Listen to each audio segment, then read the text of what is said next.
السلام علیکم ورحمۃ اللہ وبرکاتہ۔ سلطان رکن الدین بیبرس پارٹ 9 میں آپ سب لوگوں کو خوش آمدید۔ جیسا کہ ہم صلیبی جنگوں کے متعلق ڈسکس کر رہے ہیں اور پہلی 3 صلیبی جنگوں کو ہم ڈیٹیل میں ڈسکس کر چکے ہیں، اور آج ہم چوتھی صلیبی جنگ کے متعلق ڈیٹیل میں ڈسکس کریں گے۔ جب 1192 میں سلطان صلاح الدین ایوبی کے مضبوط دفاع کو دیکھتے ہوئے شاہ انگلستان رچرڈ شیردل نے سلطان کے ساتھ صلح کا معاہدہ کر لیا تھا اور جنگ بندی ہو گئی تھی، تو 1201 میں ایک دفعہ پھر پوپ اینوسنٹ نے مذہبی عروج کو ابھارا اور ایک دفعہ پھر 1201 میں چوتھی صلیبی جنگ کا آغاز کر دیا۔ یوں 1202 سے لے کے 1204 تک جو ہے صلیبی جنگ، چوتھی صلیبی جنگ جاری رہی۔ اب کی بار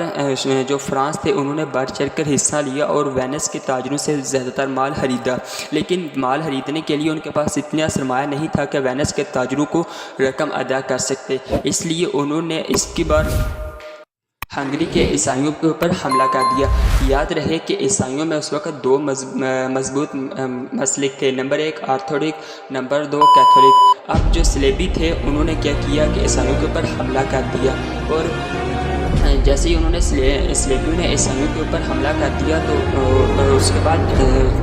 ہنگری کو لوٹ مار کرنے کے بعد وہ قسطنطنیہ کی طرف بڑھے، اور قسطنطنیہ کو انہوں نے خوب لوٹ مار کی اور خوب قتل و عارم کر کے وہاں سے جتنا بھی مال لوٹ سکتے تھے لوٹ مار کیا، اور سرمایہ جو ہے وہ اپنا سارا سرمایہ کیا۔ اور اب یہاں پہ جو ہے ان کو سرمایہ تو مل گیا، لیکن عیسائیوں اور صلیبیوں کے درمیان یعنی کہ آرتھوڈک اور کیتھولک کے درمیان اب عیسائی جنگ شروع ہو چکی تھی، جو کہ صلیبی جنگ تو 1202 سے 1204 میں یہیں پہ ختم ہوگی جب ان کا آپس میں اختلاف بڑھ گیا تھا، لیکن جو عیسائی اور صلیبی آپس میں جو لڑ پڑے تھے،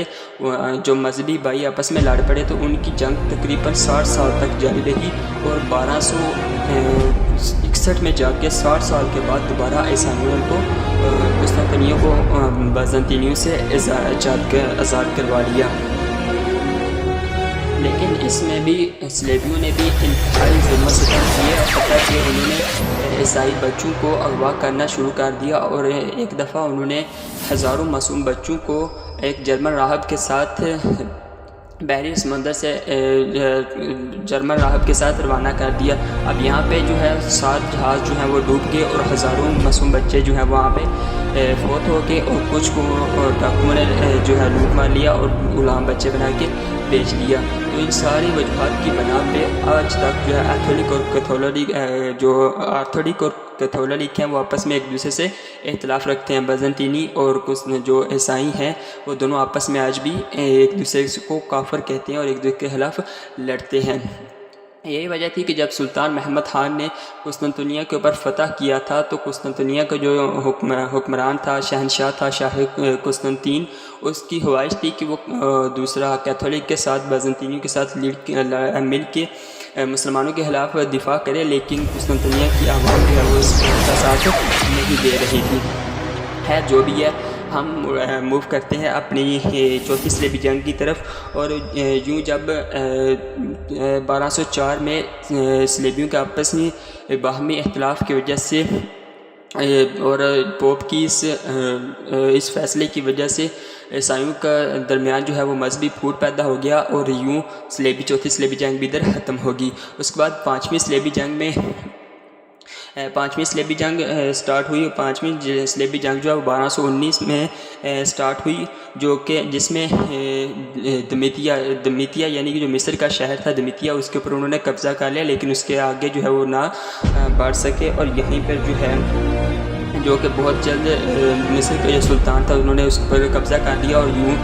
5ویں صلیبی جنگ بھی یہاں پہ ختم ہوگی۔ اور 6ٹھی صلیبی جنگ سب سے منفرد ہے، کیونکہ اس میں جو ہے جو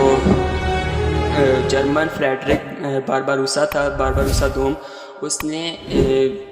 سلطان جو مصر کا سلطان کا اس کے ساتھ 10 سال کا معاہدہ کیا کہ 10 سال بیت المقدس ہمارے پاس رہے گا، اس کے بعد دوبارہ آپ کو دے دیا جائے گا، اور یوں 10 سال کے بعد 1244 میں مسلمانوں نے قدس کو دوبارہ حاصل کر لیا، اور یوں 6ٹھی صلیبی جنگ بھی ختم ہوگی، اور یوں ہماری صلیبی جنگیں جو ہیں وہ آہستہ آہستہ ختم ہونے کو آ رہی ہیں۔ اور اب 7ویں صلیبی جنگ اور 8ویں صلیبی جنگ یہ سلطان بیبرس کے ریلیٹڈ ہی ہیں، تو اس لیے اب انشاءاللہ ہم آہستہ آہستہ اپنے ٹاپک کی طرف آ رہے ہیں۔ امید ہے آپ کو جو ہماری ویڈیو جو ہے وہ پسند آئی ہوگی۔ جزاک اللہ۔